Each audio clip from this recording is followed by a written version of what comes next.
क्या करेगा, उस जो सरफेस को है वो रिमूव नहीं करेगा, उस सरफेस कह रहे हैं बेसिकली वो जो पहले हमारा कटिंग एज था उस कटिंग एज के सामने वो आ गया तो कटिंग एज तो काम करेगा नहीं, फिर वो जो सामने आ गया है ढाल वो कटिंग की तरीके से वर्क करने लगेगा। इसका मतलब वो एक एज की तरीके से वर्क करने लगेगा। ये बात तो उसी को बोलते हैं हम लोग बिल्ट अप एज। ये बात अलग है कि वो जो सामने इकट्ठा हो गया जो उस रेक सरफेस के सामने, वो उस लेवल की मशीनिंग तो कर नहीं पाएगा। क्यों नहीं कर पाएगा? क्योंकि उसमें कटिंग एजेस उतने अच्छे तो होंगे नहीं, उतने शार्प होंगे नहीं जितने शार्प आपके रेक सरफेस पे जो आप टूल बनाए हुए हैं उस टूल के अंदर जो कटिंग एज है उतने शार्प कटिंग एजेस तो होंगे नहीं। तो होगा क्या, ये मतलब इर्रेगुलर शेप का ये रहेगा और ये प्रॉपर कटिंग ना करके क्या करेगा, रबिंग एक्शन करेगा, ज़्यादा रब करेगा, पावर कंजम्पशन बढ़ा देगा, सरफेस ख़राब करेगा। ठीक है, सरफेस भी कैसे ख़राब करेगा? अब जैसे ये ढाल जो इकट्ठा हो गया है, ये क्या कहते हैं बिल्ट अप एज, इसको हम ढाल बोल रहे हैं, बेसिकली ये ढाल की तरीके से काम करेगा लेकिन इसको हम बिल्ट अप एज ही बोलें। तो बिल्ट अप एज क्या कर रहा है, यहाँ पे इकट्ठा हो जा रहा है, अब पीछे से जो चिप फिर आ रहा है तो वो फिर इसको धक्का देगा इस बिल्ट अप एज को। तो काफ़ी फोर्स लगने के बाद ये बिल्ट अप एज जो यहाँ बना है वो धीरे धीरे आगे बढ़ेगा और कुछ बिल्ट अप एज टूट जो ढेर किस लेवल तक, मतलब एक सर्टेन अमाउंट के बाद वो ढेर इकट्ठा होते होते वो नीचे गिर जाएगा कुछ ना कुछ पार्ट, और वो जो कुछ ना कुछ पार्ट नीचे गिर जा रहा है वह पार्ट क्या करेगा, वो जो नीचे इकट्ठा हो जा रहा है वो इस मशीन्ड सरफेस जिसकी मशीनिंग हो चुकी है, ये सरफेस क्या था आपका, मशीन्ड सरफेस था, ये सरफेस है ना, ये सरफेस क्या था आपका, मशीन्ड सरफेस था। ठीक है ना, इस मशीन्ड सरफेस के ऊपर आके इकट्ठा हो गया, इसके ऊपर आके गिर गया। इसका मतलब जो सरफेस की मशीनिंग हो चुकी है उस सरफेस को वो ख़राब कर दे रहा है। कुछ स्पार्क कुछ ये टूट के आके इस पे गिरेगा, इस पे चिपकेगा, ये गर्म होगा, बिल्ट अप एज भी गर्म होगा, रबी एक्शन होगा तो ये आके इस पे चिपकेगा। तो जो ये सरफेस है वो इस सरफेस को ख़राब कर देगा, तो इससे मशीन सरफेस ख़राब हो जाएगी। इसका मतलब सरफेस फिनिशिंग ये ख़राब करता है बिल्ट अप एज। ठीक, तो एक फ़ायदा क्या है, फ़ायदा क्या है, ये एज को बचा रहा है। नुकसान क्या है, इस सरफेस को ख़राब कर रहा है। एज को कैसे बचा रहा है, क्यों? क्योंकि ये जो टूल है, इस टूल का जो कटिंग एज है वो अब फ़िलहाल काट नहीं रहा है। कौन काट रहा है, ये बिल्ट अप एज कटिंग कर रहा है।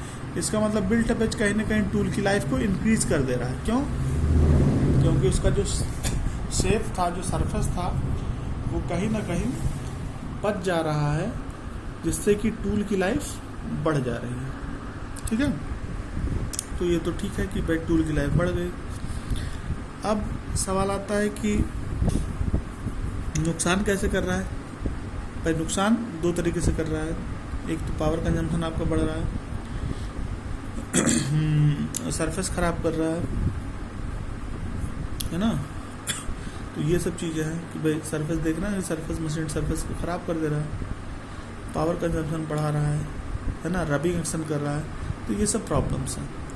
ठीक, तो ये हो गया बिल्ट अप एज फॉर्म कर रहा है। बिल्ट अप एज फॉर्म कर रहा है, उसकी वजह से दो चीज़ें हो रही हैं, एक तो टूल की लाइफ बढ़ जा रही है, तो ये तो टूल के लिए ठीक है, हम ऐसा चाहेंगे, लेकिन सरफेस को ख़राब कर दे रहा है। ठीक, तो ओवरऑल देखा जाए तो सरफेस फिनिशिंग गड़बड़ कर रहा है, तो हम इसको प्रेफर नहीं करेंगे।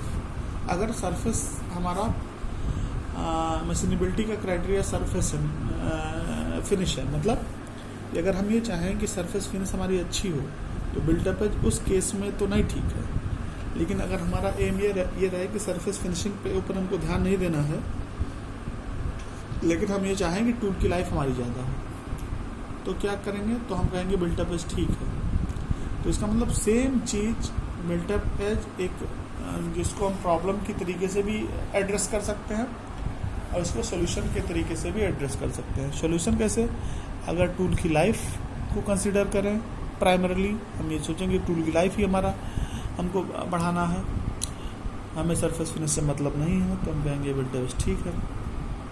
बट अगर हम ये सोचें कि नहीं भाई टूल की लाइफ हमारे लिए उतनी इम्पोर्टेंट नहीं है, सरफेस फिनिश अच्छा होना चाहिए, तो बिल्ट अप एज ठीक नहीं है। ठीक। अब फिर बात आती है कि भाई ये कैसे डिसअपियर होगा, कैसे ख़त्म होगा। तो होता क्या है, जब आप कटिंग की वेलोसिटी, आपने कहा कि ये जनरेट कैसे हो रहा था, जब कटिंग वेलोसिटी आप इंक्रीज कर रहे थे तब जनरेट हो रहा था। अब अगर कटिंग की वेलोसिटी आप और इंक्रीज कर दीजिए,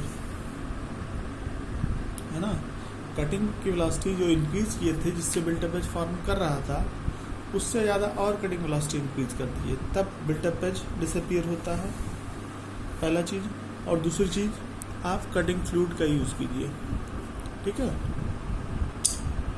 तो कटिंग वेलोसिटी इंक्रीज करने से कैसे बिल्ट-अप एज डिसअपियर हो जाएगा, ये भी बड़ा सवाल है कि भाई क्या होगा, क्यों ऐसा होगा। इसके पीछे एक रीज़न ये है कि मतलब अगर कटिंग की वेलोसिटी आप इंक्रीज करने से कैसे हो रहा है, इसमें इसको ऐसे समझने की ज़रूरत है कि कुछ ना कुछ टाइम, पर्टिकुलर टाइम चाहिए इस चिप जो निकल रहा है वो चिपकने के लिए। जैसे हमने कहा कि यहाँ सेकेंडरी सीएच जोन है, ये स्टिकिंग जोन है, तो ये स्टिक होने के लिए, इस फेस पे स्टिक होने के लिए कुछ ना कुछ माइक्रो सेकंड चाहिए ना। अब बेसिकली यहाँ ढेर जो इकट्ठा हो रहा है, ये ढेर इकट्ठा कैसे हो रहा है, धीरे धीरे इस सरफेस पे जाके मटेरियल चिपक रहा होगा, इस सरफेस पे, रेक सरफेस पे, तो ये ढेर इकट्ठा हो जाता है। अब चिपकने के लिए कुछ टाइम चाहिए। अगर जैसे ही ये चिपकने जा रहा है, पीछे से चिप इसको धक्का दे दे, वो टाइम ही ना दे चिपकने के लिए, तो बिल्ट-अप एज फॉर्म होगा नहीं, ढेर इकट्ठा नहीं होगा, ये चिप निकल जाया करेगा चिप के फॉर्म में जल्दी जल्दी। तो इसलिए बिल्ट-अप एज डिसअपियर हो जाता है जब आप कटिंग वेलोसिटी सर्टेन अमाउंट से ज़्यादा इंक्रीज करते हैं तो, या कटिंग फ्लूइड का इस्तेमाल करते हैं तब। क्यों? क्योंकि कटिंग फ्लूइड क्या करता है, आपका कूलिंग का काम करता है, जो हीट जनरेट होता है उसको डिसअपियर कर देता है, उसको रिमूव कर देता है, उसको फ्लश आउट कर देता है, फ्लो करा देता है, ठीक है। तो हीट की वजह से बेसिकली आपका बिल्ट-अप एज फॉर्म कर रहा था। क्यों? क्योंकि आपकी कटिंग वेलोसिटी बढ़ा रहे थे तो रबिंग एक्शन हो रहा था, टेम्परेचर बढ़ रहा था, इससे जो स्टिकिंग की प्रॉब्लम थी वो बढ़ रही थी। तो उस स्टिकिंग की प्रॉब्लम ख़त्म हो जाएगी अगर आप कटिंग फ्लूइड का यूज़ करेंगे तो इससे बिल्ट-अप एज आपका डिसअपियर हो जाएगा कटिंग वेलोसिटी इंक्रीज करने से या कटिंग फ्लूइड का इस्तेमाल करने से, ठीक है। बाकी चीज़ें हम प्रूफ हम नेक्स्ट वीडियो में डिस्कस करेंगे। Okay, thank you.